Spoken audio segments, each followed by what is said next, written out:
The end of spring weather can be unpredictable, and this month's unexpected rain and warmth had me mowing the lawn sooner than usual. Last year, we had a blizzard around this time, so mowing early seemed like a small price to pay to avoid snow. With tax season over, it felt great to be outside. My backyard slopes down to a stream and woods, with the basement exposed at the back due to the leveled front yard. This design allows me to store lawn equipment in the basement, which I love. After mowing, I was eager to shower due to my grass allergies. As I reached the top of the stairs, I heard my wife talking with her friend, which wasn't surprising, until I caught what they were saying, making me pause before opening the door. My name is Robert Crane, but everyone calls me Bob. Back in school, I got the nickname Hogan after the actor from Hogan's Heroes, even though it was before my time. I graduated with an accounting degree and earned my CPA quickly. Now, I lead a team at a large Philadelphia firm specializing in forensic analytics to uncover fraud and money laundering. My work has even led to consulting for the FBI. I met Ashley during our junior year while she was pursuing political science and business aiming for law school. She was tall and slender, with long strawberry blonde hair and a striking presence that captivated me immediately. Sadly, Ashley didn't sit next to me or end up in my group for any projects. It took me a month to work up the courage to talk to her. I cracked a silly joke, and to my relief, she laughed. A real hearty laugh, not just a polite chuckle. We started chatting, and I asked if she'd like to grab coffee with me after class. "I've been hoping you'd ask me for weeks," she said with a smile. For the last 2 years of college, we were hardly ever apart. Our parents weren't thrilled at first, but we moved in together for our senior year. Eventually, they saw how committed we were and got used to the idea. I thought things couldn't get any better, but they did. After graduation, I quickly secured a job at a major public accounting firm in Philadelphia. The salary was impressive for a 22-year-old just starting out. Ashley got accepted into Penn's law school, so we decided to stay in our student apartment. My company offered to cover my MBA, so I was taking classes as well. I used SEPTA for my daily commute, which made owning a car unnecessary and helped save money. 3 years later, Ashley graduated, and I proposed to her during her celebration dinner at Morton's Steakhouse in Rittenhouse Square. We were married 6 months later. Ashley took a job as a deputy district attorney in Bucks County, north of Philly. We chose to buy a house in Doylestown, where the courthouse was located and the regional rail line ended. This way, I could take the train to work every day. Although the commute was 80 minutes one way, it was better than dealing with the Squeal-Kill Expressway or I-95 traffic. Ashley and her mother picked out the house. It was a great starter home with 3 bedrooms. One room would be set up as an office with 2 desks, one for me since I'd be working from home occasionally, and one for Ashley's legal work. The other bedroom would be a guest room, and the last room was our master bedroom. It was also conveniently close to her parents' house, which Ashley pointed out would be handy for babysitting when we had kids. Being an only child, I always wanted siblings. Ashley and I had talked about having children since our junior year and decided to wait until she was settled in her career. Now that we were ready, we agreed 2 nights ago to stop her birth control and start trying for a baby. I was happier than I had ever been, and that's when the sound I heard made my hand freeze on the doorknob. "Ashley and I decided it's time for me to get pregnant," Ashley exclaimed with excitement. Her friend Nicole Watkins immediately reacted with an equally enthusiastic, high-pitched squeal that made me think of whales stranded on the Jersey Shore trying to join in. While I stood on the stairs, I couldn't help but smile at their enthusiasm, which matched my own joy at the thought of becoming a father. Just as I reached for the doorknob again, a question made my smile disappear and took away my happiness. "That's fantastic, Ash," Nicole said. "But what about Paul?" "Paul?" "Shh," Ashley whispered urgently. "Hogan is outside mowing the lawn." There was a brief pause, and I could almost picture her scanning the area, waiting for me to appear. Then she continued speaking. "I've already told Paul that I'm ending things with him. He was okay with it. With Grossman stepping down from the Senate, Paul thinks he actually has a chance at the seat. Being caught having an affair with a married employee would definitely hurt his chances." Just like that, 3 sentences shattered my world. Paul Evans was Ashley's boss at the DA's office. A widower in his mid-40s, he had lost his wife Anne to cancer, leaving him to raise their daughter Barbara alone. Paul was deeply involved in politics, and Ashley had shared stories about his political maneuvers aimed at advancing his career. Now I realized how my wife had access to all that behind-the-scenes information. "Really?" Nicole asked. "Just quitting cold turkey?" You've been involved with him for 6 months, and now you're just going to walk away from him? Her teasing tone made me want to lash out at her. I had known Nicole from Penn, and although she was now Ashley's best friend, I thought she was still my friend too. It turns out I was wrong. "Stop it," Ashley said, laughing. "You're so naughty. Paul was a great lover, but he was just a bit of fun. I love Hogan, but Paul only used me for closeness and power. There was no love, just raw desire. Now that Bob and I are planning a baby, I don't want any complications. I love Hogan, and I'm committed to being a good and faithful mother." I wondered how many more cliches we were going to have to endure. Finding a strange car in the driveway and discovering them in bed together would complete the nightmare. The urge to burst into the room and scream or to destroy everything in sight was overwhelming. But my body felt paralyzed. Stunned, I was unable to move, and my heartbeat thudded in my ears. "So quitting completely?" Nicole nudged. Ashley responded with another giggle. "Not exactly cold turkey," Ashley confessed. "I have a conference with Paul in Pittsburgh next week. We'll have our final fling there. I'll miss the closeness, but Hogan and the baby are more important." I couldn't handle it any longer, but I didn't know what to do next. Loving Ashley was tearing me apart. My business instincts kicked in, and I realized I needed to step back and plan my next move. Making a loud racket on the steps, I acted like I was coming up the stairs. When I opened the door and entered the kitchen, Ashley and Nicole were sitting there with their teacups. Was there a hint of guilt on Ashley's face? "Are you okay, honey?" she asked, her voice filled with concern. It dawned on me that my cheeks were wet with tears. "Allergies," I muttered. "Spring's going to be rough." "Go upstairs and take a shower," she said. "Just leave your clothes outside the bathroom and I'll wash them right away so they don't mess up your closet. I bought you a new box of Claritin D last week and it's in the medicine cabinet." "Thanks," I said as I headed for the stairs. I needed some time to think. The next morning was Monday, and I took advantage of an early meeting to slip out of the house before Ashley woke up. The night before, I'd used my allergies as an excuse to go to bed early because I was overwhelmed with emotions. As I rode the train, I couldn't stop thinking about what I had overheard. On one side, my wife had been unfaithful but claimed she was ending it to stay with me and have our child. Some might say I should accept that and be thankful she's returning to our marriage with the intention of being a good wife and mother. However, a voice in my head questioned if she might do it again in the future. Would she have another just act affair once the kids are in school? If that happened, a divorce would involve the kids, and Ashley would likely get custody, while I'd face hefty alimony and support payments. As an accountant and business analyst, I was trained to think about risk and reward. This situation was no different.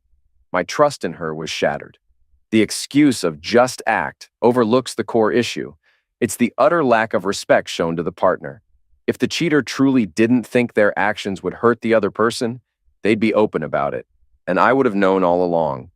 Don't get me wrong, I wouldn't have accepted her being with Don, but at least if she had talked to me about it, some respect would have been shown.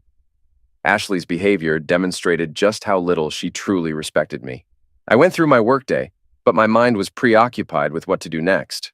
Without solid evidence beyond the conversation I overheard, I hadn't noticed any signs of the affair over the past 6 months. Confronting Ashley directly without proof seemed risky and unlikely to yield any reward. Ashley would deny it, and Paul Evans would deny it. Pursuing the case in court would be financial ruin, as every judge, politician, and lawyer in the area knew Evans. I'd be buried to protect his reputation. Leaving and starting fresh somewhere else crossed my mind. The idea was tempting, but the house would feel like a burden. Since Ashley couldn't afford it on her own and we had little equity, she'd need to sell it quickly to avoid foreclosure. In today's market, that would be nearly impossible, and it would ruin both our credit scores. As a CPA, having poor credit would make it hard to get a new job. If you can't manage your own finances, how can others trust you with theirs? Before taking any action, I needed solid proof. It was surprising where I eventually found it. 3 days later, although I was trying to stay composed, I still had no concrete evidence to support what I had overheard. Her personal laptop was clean. There were no secret email accounts, no provocative lingerie hidden away, and no suspicious receipts. Everything seemed clear. Then Ashley called me at work to say we were invited to a party at Paul Evans' home on Friday night. I figured it was his big announcement for his U.S. Senate candidacy. I was tempted to make a grand revelation, but without evidence, it felt pointless. We arrived right on time for the event. Evans had a sizable McMansion near Washington Crossing with a small horse farm. A large tent was set up in the backyard for guests. When we walked in, Evans was at the head of the receiving line, acting like royalty. As a widower, he didn't have a wife to host, so he'd apparently enlisted his 21-year-old daughter to help. She greeted guests with a practiced ease. When it was our turn, Evans greeted Ashley with a broad smile, saying, "Ashley, you made it! How wonderful!" He gave her a polite kiss on the cheek before turning to me. "Robert, great to see you again. I'd be lost without your wife, but I hear you'll need to let her go soon as you start expanding the family." He laughed at his own joke. "Just make sure to return her to me when you're done, and there'll be no hard feelings." Another laugh followed. While Ashley blushed slightly, I was seething inside. His smug comment clearly had an underlying meaning that he thought I missed. "I'm not sure what the future holds," I replied in a flat, neutral tone, lacking any warmth. It was similar to how I would report audit results, professional but detached. Evans actually turned pale, and Ashley nudged me, whispering about my rudeness. Evans then smoothly moved on to the next guest, leaving us with his daughter. Though I was seething inside, I couldn't help but notice Barbara Evans, who was stunning. Her dark red hair and radiant smile reminded me of a young Maureen O'Hara. While Ashley resembled a busty ballerina, Barbara looked like she should be on a swimsuit calendar next to Kate Upton. With her striking looks, healthy figure, and perfect skin, she was every photographer's dream. Paul Evans had crafted the ideal political family. He appeared to be the quintessential wise statesman and family man. The death of his wife from cancer had made her the perfect martyr. Attacking her would be political ending. Barbara, his daughter, was the perfect princess. Homecoming queen, a senior at Penn majoring in business and pre-law, a former gymnast, and now a member of the Penn cheerleading squad. According to Ashley, Barbara planned to audition for the Eagles cheerleading squad at their next open call, now that she was 21. With a saintly deceased wife and a beautiful, smart, photogenic daughter, Evans was set to win over the press. "Robert!" Barbara exclaimed, hugging me warmly. This was more than a polite party hug. It was a genuine, enthusiastic embrace. Her body pressed against mine in a surprisingly pleasant way. "You look fantastic. No wonder Ashley keeps you hidden away. You never come to our parties. You should take it easier. Working too much isn't good for you." She managed to say all that in one breath. My anger shifted to complete shock instantly. I made a few polite comments about how great she looked and tried to move away, but then I realized two things. First, Barbara hadn't greeted Ashley. Second, what parties was she talking about? Ashley didn't give me a chance to ask, as she quickly jumped in with her own greeting to Barbara. We had no choice but to let the next guests take their turn in line.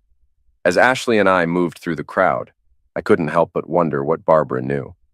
After getting a drink for my wife, I asked, "What was Barbara talking about with all these parties?" Ashley just gave a dismissive smile and snorted. "Oh, she's just being a little brat. Paul sometimes holds team meetings and strategy sessions here. He says he thinks better with a drink in hand, and you never know who might be nearby at a bar. She's been around a few times when we've met here. And don't tell anyone, but Paul let her have drinks at home even before she turned 21. That explained where it was happening. The jerk was having an affair with my wife right here at his house under the guise of team meetings. They might even have real meetings where Ashley stayed until the end. Or maybe she left early and came back after everyone else had gone. That way, a team of lawyers would be less likely to question why Ashley stayed behind to help the boss clean up. With his wife gone and his daughter in college, he had no need for a discreet hotel room. Hence, no records of their rendezvous. "Does Barbara attend these team meetings?" I asked. Ashley brushed off the question. "No, she's just been home a few times when her classes were canceled. She's only teasing her dad about having parties during work hours." She pulled on my arm. "Come on, love. Let's get you a drink." For the next hour, Ashley stayed close to me, never more than a foot away. We chatted with several of her coworkers, and a few mentioned our plans to start a family. They expressed their sadness about losing Ashley for a while, but were excited for us. Honestly, it felt a bit awkward. Why did so many people know about our plans? An hour later, Paul Evans called for everyone's attention. Standing beside him with a smile was his daughter. He began by thanking everyone for attending and then moved into his major campaign announcement. Even though it was expected, everyone acted enthusiastic. I noticed the local paper's publisher and one of his reporters taking notes nearby. "It's clear this will be a major story in tomorrow's edition. I won't drag you through the rest of the party details. It could have been a pleasant evening if my heart wasn't in pieces and my mind wasn't racing, trying to find proof of what I'd heard." About 90 minutes after the big announcement, Margaret Williamson, the first assistant district attorney, came over to say that Paul wanted to meet with his staff. Margaret, who ran the office while Paul was an elected official, was the real powerhouse there. DAs changed every 4 years, but Margaret was a constant presence. Known for her toughness as well as her honesty and integrity, she was highly respected in the legal field. Ashley took the job partly because of Margaret. I liked her too. Margaret had been married for over 30 years to an electrician who supported her through college and now ran a successful electrical contracting business. Their devotion to each other always seemed like a model for Ashley and me. "Sorry to take your wife away, Hogan," Margaret said. "Paul wants to go over office organization after he's done with his campaigning." Then they both left. I moved away from a small group of spouses who were left behind for the meeting and headed to the far side of the large pool, away from the party's patio. There was a wicker swing chair hanging from chains, partially in the shadows. It was visible enough that people could see me if they looked, but not so obvious that I'd stand out. It was an ideal spot for me to gather my thoughts. Less than 5 minutes after I sat down, a voice broke the silence. "So, this is where you're hiding," a voice said softly. Looking up, I saw Barbara sliding into the wicker swing beside me. She positioned herself facing me slightly, without me needing to say anything. Her little black dress clung to her tanned thighs, subtly highlighting her figure without giving too much away. It was both alluring and innocent. The fact that I noticed this almost like an observer spoke volumes about my state of mind. "You seem like you're carrying a huge burden," she said. Talking about my problems with my wife's lover's daughter was the last thing I wanted, no matter how attractive she was. "We've just had a lot of audits at the office," I said, hoping to end the conversation. "Really?" Barbara responded, showing genuine interest. "I just finished my last accounting course at school. We spent quite a few classes discussing forensic accounting and its role in law enforcement. I found it really intriguing." That caught me off guard, even in my current state. "Seriously?" I asked, not quite believing it. "It's not exactly glamorous," she said, "but it's like detective work. You sift through a huge amount of information to find the right pieces and then piece them together to see the full picture. It's even more challenging when people try to hide the information." "Most people don't see it that way," I agreed. Barbara went into great detail about what she had learned and why she found it so interesting.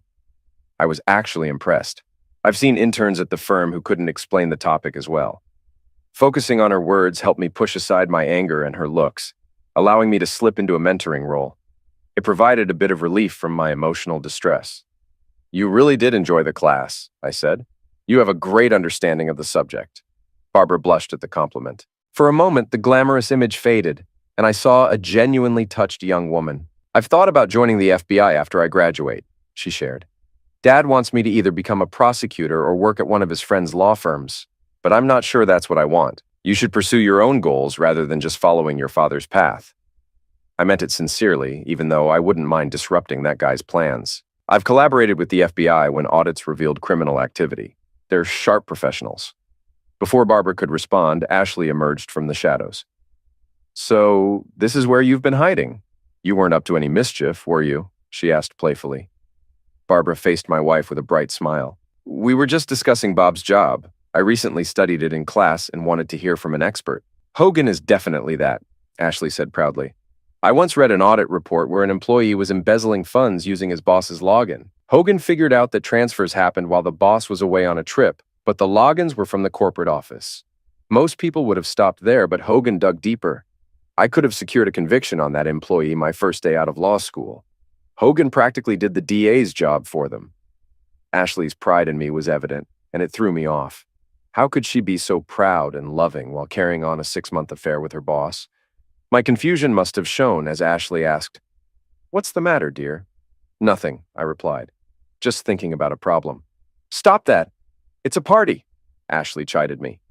Without missing a beat, she added, "Hogan, you won't believe the opportunity I've been given. Paul and Margaret want me to move into an administrative role before I go on maternity leave. That way, when I leave, no cases will be left unresolved. I'll be working directly with Margaret." A part of me felt relieved at the thought of Ashley being away from Paul, but my hope was short-lived. "I'll need to travel occasionally," Ashley continued. "I'll be delivering sensitive documents to Paul during his campaign. I won't be involved in his campaign, but I'll still get to see some of the behind-the-scenes action. It's going to be so exciting." I felt my heart break all over again. Even though Ashley said she was ending her affair to focus on having a baby, I could easily see her slipping back into the affair once she got involved in the campaign. And if she did get pregnant, how could I be sure it was mine? Paul is about my size and looks like me. Without a DNA test, it would be nearly impossible to tell. My anger started to build up, but I forced myself to stay calm. This wasn't the moment to lose control. Barbara and Ashley started chatting about her new role in the campaign. They quickly got absorbed in their discussion, and I was left out. I used the chance to pull myself together. After tonight, I would begin making a plan. I needed a way to combat Paul's political influence, but honestly, I had no idea how to start. 2 days later, the solution walked into my office. "Your 4 o'clock appointment is here," my assistant announced through the open door. We're not allowed to call them secretaries anymore. I checked my Outlook calendar and didn't see any appointment scheduled. Before I could respond, she walked in. Barbara Evans. "Hi, Hogan," she said as she entered. Her long, dark red hair cascaded down her shoulder. She wore a light sundress that highlighted her beautiful legs and sandals with straps that wrapped almost up to her knees. Her chest was modestly covered with no cleavage visible, but the fabric hugged her suggestively. The dress was held up by 2 thin straps, leaving her arms bare. I was at a loss for words as I watched her walk in. "I hope this isn't a problem," Barbara said as she shut the office door behind her. I told Mary we were meeting to talk about my career and how Ashley works for my dad. I stood up politely. "It's good to see you. I was just working on some reports." I pointed to the chairs in front of my desk. After she sat down, I took my seat. "What would you like to discuss?" Barbara's cheerful expression quickly faded. "I think you already know, Bob. I saw your reaction when you spoke with my awful father. I'm really sorry he's causing you trouble." I was taken aback. This wasn't what I expected at all. "What are you talking about?" I asked carefully. Barbara looked troubled. "It's about my father having an affair with your wife." I slumped back in my chair, shocked by her directness. "Did you just find out?" Barbara asked softly. I nodded. "I'm sorry. How? When did you find out?" I inquired. "About 3 months ago," Barbara said. "I'm not sure when it started, but I discovered it in February. I went home early one Friday and found them having one of their meetings at our house. I was supposed to have a late lunch with a high school friend, so I just dropped by to say hello and leave. Dad asked when I'd be back, and I said after dinner. Then my friend got sick and couldn't come. I picked up some lunch and went back home. That's when I saw my dad and Ashley having closeness in our hot tub. I took photos, including some of them running without clothes back into the house. There was a foot of snow outside, too. "You took pictures of your dad having closeness?" I asked, astonished. I also wondered if I could get copies of those photos. They would be very useful for the divorce. Barbara seemed to sense my thoughts. She reached into her bag, pulled out a large envelope, and set it on my desk. "These are the photos from that day, plus a few extras." Barbara gave a sly smile. "Dad has a security system at the house. It covers the entire outside and several rooms inside. If you have the website, key fob, and password, you can access everything from almost anywhere. There's also a thumb drive with video footage." I was stunned. Paul's daughter was giving me everything I needed for both the divorce and to take down her father. "Why are you doing this?" I asked. Barbara's sad expression shifted to anger. "Because," she said softly, "I loathe that bastard more than you ever could." I stayed silent and waited. After a brief pause, she began to explain. "My dad met my mom when she was a college student. He was a rookie lawyer assigned to an intimate crimes unit in Philadelphia. My mom had come from Ireland for school. Her wealthy family was killed in Londonderry, so she moved here to escape the troubles." Her tone became softer, echoing her mother's accent. "Mom was dating a loser who beat her badly enough that she ended up in the emergency room." Barbara placed a thick green and lace-covered book on my desk. "After her death, I found her journal, and I learned she was quite submissive. She liked a strong man who took charge. This jerk pushed her too far, leading to her hospitalization. Dad was assigned to her case. They met, he sent the jerk to jail, and a year later, they were married. Dad was always ambitious. He got a smart, beautiful woman with an exotic accent. Mom got a strong man who would protect her.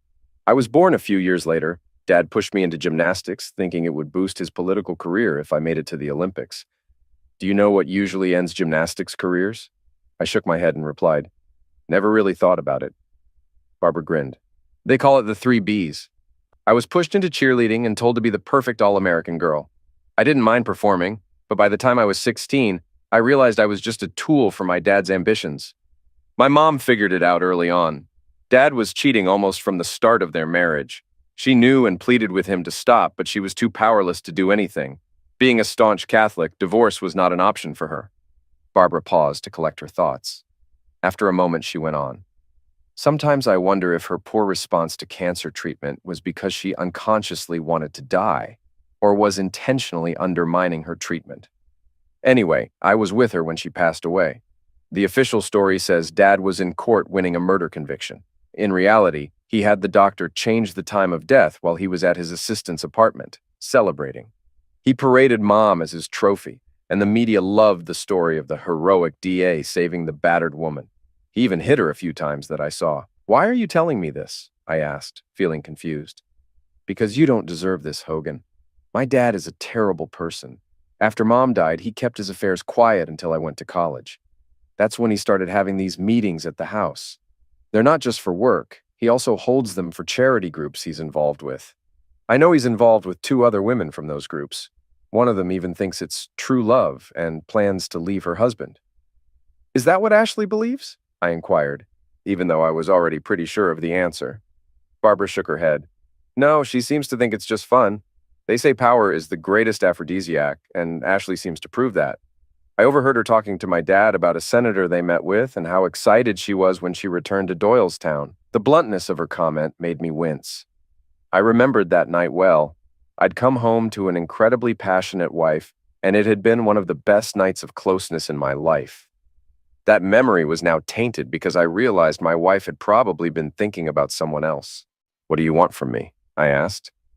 Barbara met my gaze firmly as she replied, "My goal is to get you out of your marriage to that cheater and ruin my father's career so he couldn't get elected even as a dog catcher in a town full of cats. I considered leaking this information to the press or the opposition, but he has too many connections. I think if we work together, we can make them pay. Won't that complicate your schooling?" I asked. She tossed her deep red hair as she shook her head. "No, my mom left me a trust fund. I haven't used it yet, but if necessary, I could cover the rest of my education and even get an MBA while still having a nice sum left over."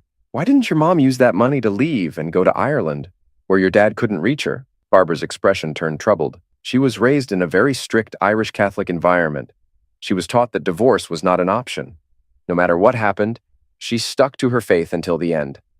I think this is why I believe her death might have been more about a lack of will to live rather than a deliberate choice, as self-ending was seen as an unforgivable sin in her view. Barbara appeared genuinely sincere, and her desire to ruin her father's career seemed genuine. With the information I had, it looked like she was committed to this cause. There didn't seem to be any trap here. If Ashley and Paul wanted to ruin me, they could do it openly in court. This kind of sneaky behavior was only for someone who was desperate, like me. A plan began to form in my mind. I would need Barbara's help with several aspects. At the very least, this would show how serious she was about taking down her father. "All right," I said, "but I don't want to use these photos or even mention him in my divorce." Barbara looked taken aback. "Why not?" she asked, her face reddening with emotion as she prepared to argue. I stopped her with a raised hand. "I'm not saying we won't go after him, but I want to avoid the negative publicity of being the betrayed husband in a political scandal. Instead, I want to dismantle his power and influence so I can get a quiet divorce without drawing unwanted attention." Barbara looked at me, clearly surprised. A moment later, a cunning smile appeared on her face. "What do you need me to do?" I grinned. "I'm going to use my skills. Get me access to his financial records, both personal and campaign-related. Capone was caught through tax evasion, and I'm sure I can find something in your father's files. If I can't find anything..." "What then?" she asked. I smirked. "I'll create some evidence myself." In the following 3 days, Barbara and I were hard at work. She installed a keylogger on both her father's personal laptop and the home desktop. Additionally, she backed up the entire hard drive of his computer. We configured their security system to upload its footage to a cloud storage I knew about, hosted overseas. It was quite convenient that he had set up so many cameras in his own house. As for me, I didn't bother tapping into Ashley's phone. With the evidence Barbara provided, I didn't need anything else. I did, however, set up a GPS tracker designed for parents to monitor their children. It used cell towers for general positioning but could be activated for precise tracking. I just wanted to avoid any surprises at home while I was working. The day after Barbara's visit, I pretended to have a groin injury. This gave me a reason to avoid having closeness with my wife. I never thought I'd need an excuse to avoid intimacy with my beloved wife. Given the number of Paul's affairs, I wasn't willing to take any more risks. Besides, I probably couldn't have done it without letting my anger show. I scheduled an appointment with a doctor to get tested for STDs.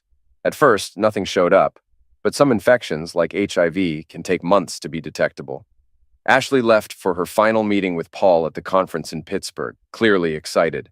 She had been eager to go, especially after I had kept her waiting for a few days.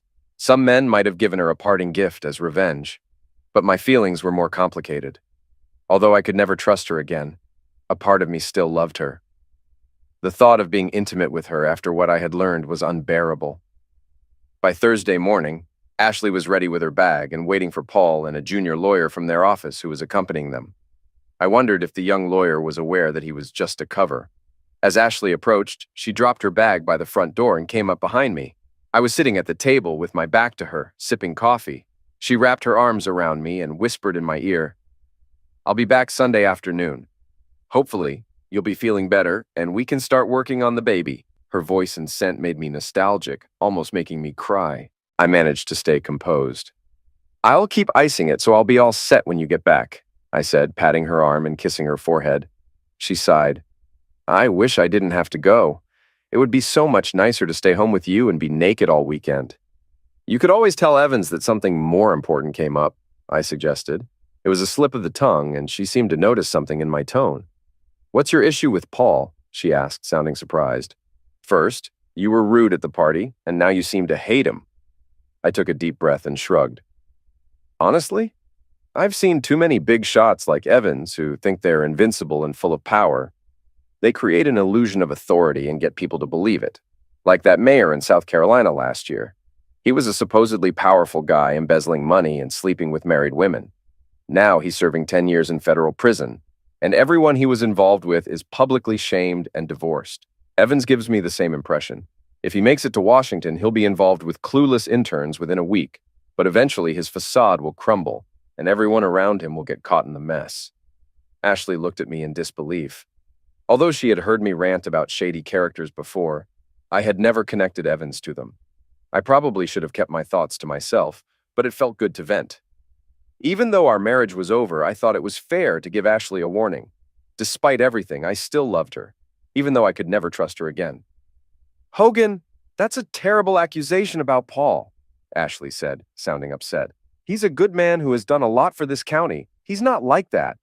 Her denial had a pleading tone. Just then, a car horn honked outside the house. Paul had arrived. Ashley sighed in frustration and shot me a brief, irritated look that quickly turned into a mix of regret and what seemed like fear. "I'll be back in 4 days," Ashley said gently. "We can talk then, but be prepared, because we need to start working on having a baby." She pulled me into a passionate kiss, which I returned with equal intensity. "Have a good week," she whispered.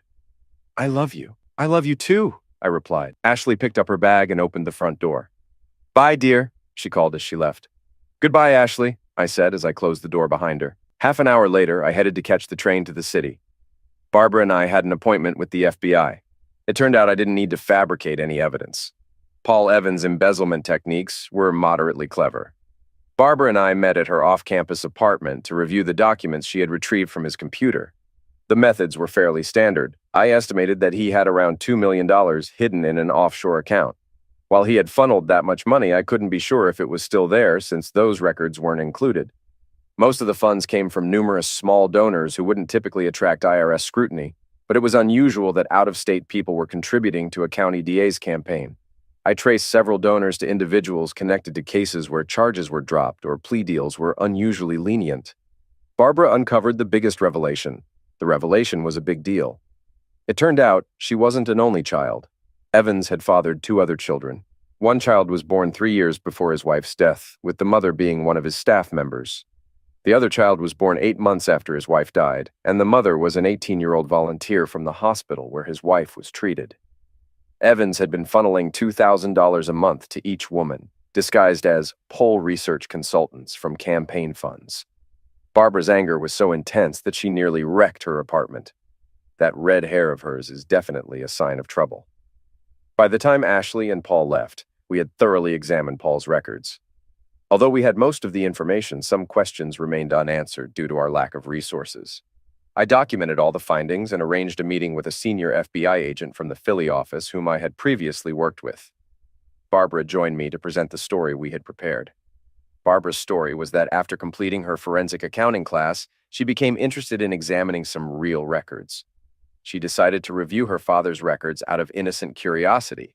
When she noticed some irregularities, she reached out to me because my wife worked for her father and she knew of my expertise. Gary, the FBI agent, was a seasoned professional who suspected there was more to the story but didn't press us because we had essentially handed him a prime case. A corrupt DA in his own district, a corrupt DA who was running for the Senate. It was a case that could make his career falling into his lap like a gift from above. We took a cab back to Barbara's apartment since she had a late afternoon class, while I walked to 30th Street Station to catch my train home. I was considering packing up and leaving before Ashley returned. Gary assured me that he would expedite the case and aim to subpoena Evans' records by Wednesday.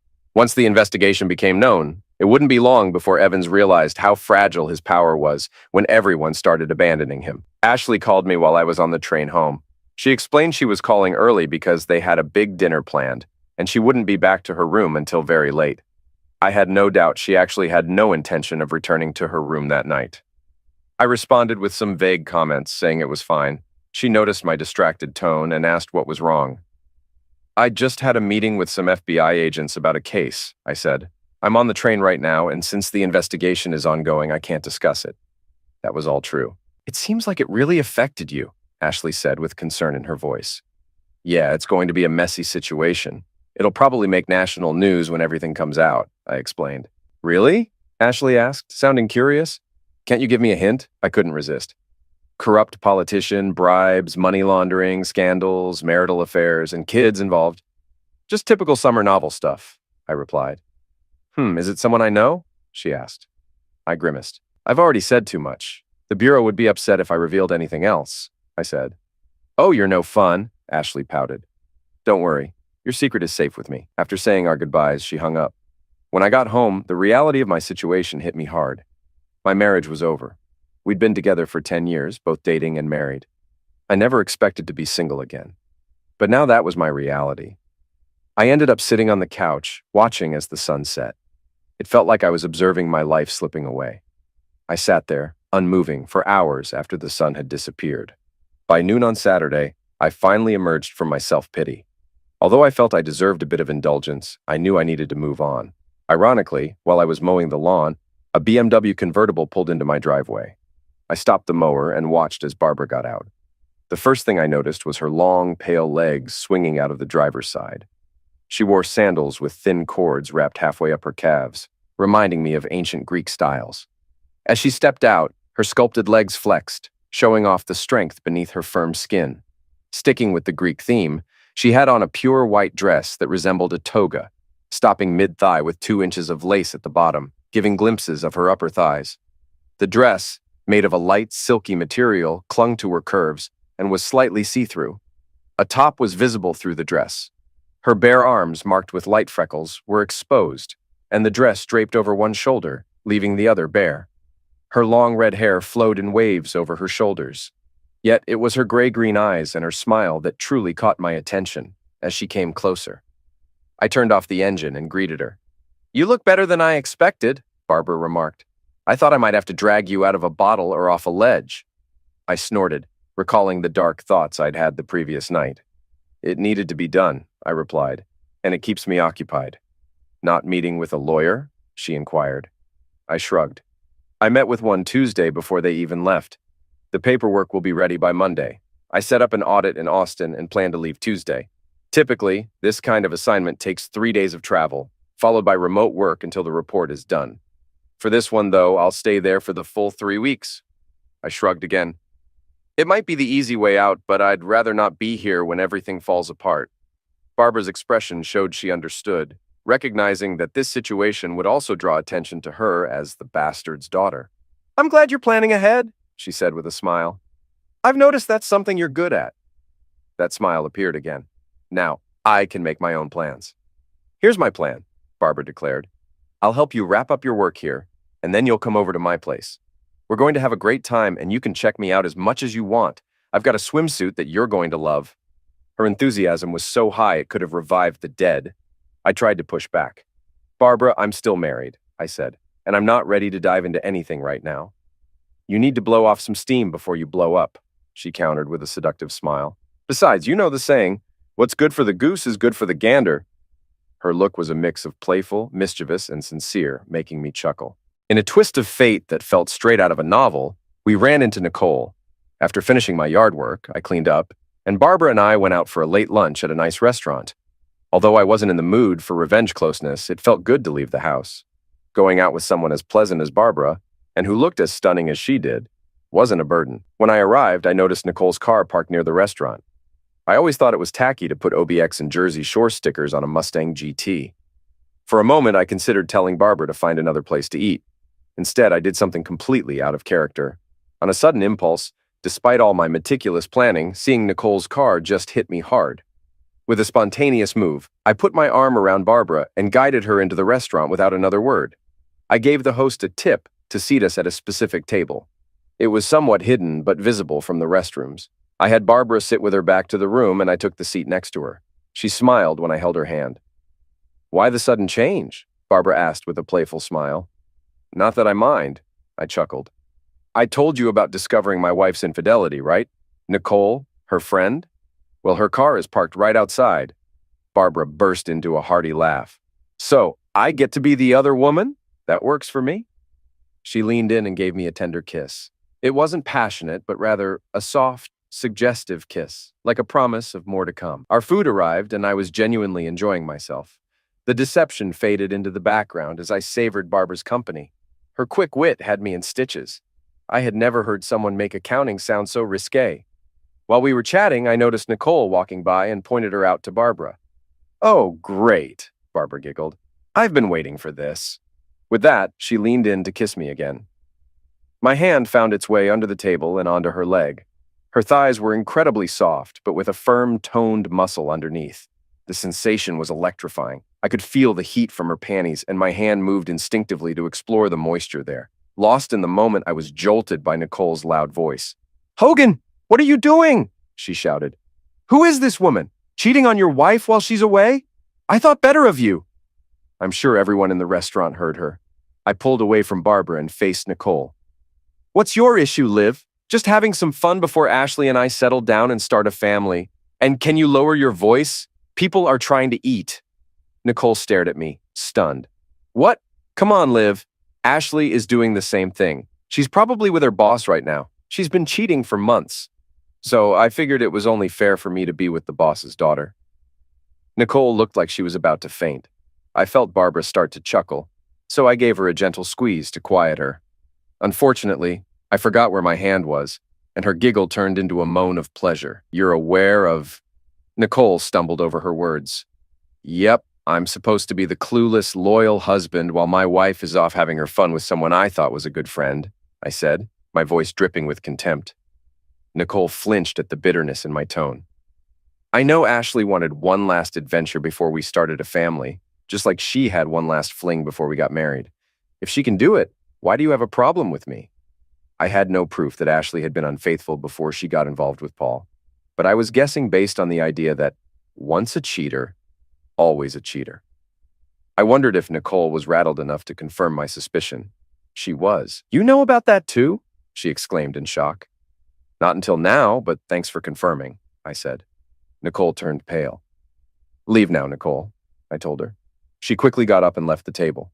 We soon heard a commotion indicating she had exited the restaurant. "Well, that was entertaining," Barbara said with a chuckle. "I was hoping she'd stick around longer." Her smile made me blush. "She's probably calling your wife right now," Barbara added. "Most likely," I agreed. "I expect my phone to ring in about 5 minutes, but it'll take her 5 hours to get home from Pittsburgh if she leaves immediately. That gives us time for dessert and enough time for me to get home and pack. Sorry, I won't get to see you in that bikini you promised." Barbara laughed again. "We can definitely reschedule that," she said, reaching over to pull me closer by my shirt. "My semester ends in a week and a half," she whispered in my ear. "I've always wanted to visit Austin." Before I could fully process her words, her tongue was in my ear. Epilogue. Yes, things went seriously wrong. Ashley began calling me just 10 minutes after Nicole left the restaurant. I listened to a few of her voicemails where she was enraged about my cheating. It almost made me laugh. After an hour of her messages and texts, I decided to block her number. I knew she would eventually try contacting me from another phone. But since she was driving back from Pittsburgh, she couldn't easily borrow someone else's phone on the turnpike. I went home, packed up all my personal belongings, not just what I needed for Austin, and left my house, probably for the last time. A hotel near the Philly airport became my temporary home after I dropped most of my stuff in a storage locker while searching for a new place. I spoke with Barbara a few times. She was staying with a friend as her father started leaving angry messages on her phone. I rescheduled my flight to Austin to leave a day earlier and flew out Monday morning. Ashley called me from different numbers, leaving tearful messages about how I could do this to her and questioning why I would ruin her career. Nicole's initial outburst had attracted a lot of attention. Someone posted a detailed account on their blog, identifying Barbara and me as the key figures. My comment about Ashley's affair with Paul was also shared, along with news that they were together in Pittsburgh over the weekend. This stirred up a lot of buzz in the local political scene and courthouse. For the rest of the week, I steered clear of Philly news. It wasn't until Friday that I received an email from Margaret, a senior manager at the DA's office in Doylestown. She expressed her apologies for the chaos, acknowledging that she knew Paul was seeing two women outside the office, but was unaware of Ashley's involvement. She also complimented my use of legal means to get revenge against a lawyer. Margaret reported that Paul was at the DA's office on Monday morning, trying to manage the fallout and deny any wrongdoing on his part. He claimed it was just my daughter's rebellion influenced by a cheating husband, was the story he tried to spin. Then, on Tuesday, Ashley received divorce papers citing adultery. The envelope contained photos, DVDs, and a letter from me. When Ashley read my note, her horrified scream brought Margaret and two others rushing into her office. Ashley sat there in shock, slumped in her chair, while Margaret noticed the pictures scattered on the desk. In my letter, I explained that I hadn't had an affair, but hoped she understood how I felt about her and the jerk. I told her I couldn't stay married to someone I no longer trusted, especially knowing she had been unfaithful before. Not much work got done at the DA's office that Tuesday. The following day, while Margaret was in Paul's office for a meeting, 4 men in suits walked in unexpectedly. Paul was shouting at them for disrupting an important meeting when one of the men informed him he was under arrest. According to Margaret, Paul was stunned when they cuffed him and escorted him out of the office. They paraded him out the courthouse's front door, passing reporters who had somehow been tipped off. I owed Gary a few beers for that. Margaret ended her email by apologizing for the chaos in her office and offering to help with anything I might need, saying I didn't deserve this kind of situation. While some of her message was probably to manage the fallout, I believed Margaret was being the principled, professional person I always thought she was. My plans for a quiet divorce were ruined by my own reckless, impulsive act with Nicole at the restaurant. Philly news stations quickly picked up on Paul's arrest and the charges against him. As I told Ashley, this had all the elements of a summer novel: closeness, betrayal, revenge, and way too much drama. The media loved it, and it was swiftly picked up by the 24-hour news networks. Since I was out of town, I managed to avoid the worst of the media frenzy. They hadn't tracked me down yet, as I had booked a second hotel room 10 miles away from the one listed on my work itinerary. Even though I had checked into this new place, reporters were still camped out trying to catch me. I saw on TV that they were stationed outside my house, but since Ashley wasn't coming out, they only managed to get footage of my in-laws coming and going. Barbara had the toughest time as the daughter who turned in her own father. Despite needing to attend classes and take exams, the media easily found her during the initial days. The situation improved when the school intervened and removed the reporters from campus, as they were causing too much disruption. It also helped when the 2 women who had children with Paul came forward to seek their moment of fame. After finishing her last final, Barbara quietly left campus and went to the airport. The media was disappointed, but not entirely surprised when she didn't show up for the graduation ceremony. Eventually, the story became a minor news item and remained in the background. It made headlines again when Paul's trial began, but he pleaded guilty to several charges, resulting in a 20-year sentence in federal prison. Fortunately, his guilty plea meant Barbara and I were never required to testify. After that, the media lost interest, and the attention shifted away from Barbara, Ashley, and me. Strangely, despite all the media attention, my divorce proceeded swiftly and without much trouble. Ashley signed the divorce papers just 4 days after receiving them. In her letter, she apologized for her actions and for what had happened between us. She had been furious and vowed never to forgive me for my infidelity, but realizing she was the only one who had been unfaithful made her see how hypocritical her anger was. She accepted the 50/50th split offer and asked if, at some point when things weren't so raw, we could meet so she could apologize in person. She ended her letter by expressing that she would always love me and wished me well. I later learned from her mother that Ashley had left her job and moved to the Midwest to live with an aunt. Bringing Paul down greatly boosted my career. The FBI publicly credited me for analyzing Paul's records. While I was staying out of the media's way, I worked even harder on the Austin case. Not only did I uncover the embezzler they were after, but I also discovered a second one they hadn't known about. My firm recognized my efforts by promoting me to lead a team specializing in white-collar crimes. Someone even humorously dubbed our team Hogan's Heroes. The highlight was getting an assistant assigned to me. This assistant was a recent college graduate eager to gain experience in forensic accounting. Working late became surprisingly enjoyable with her around. Plus, seeing that swimwear on my hotel room floor added an extra perk.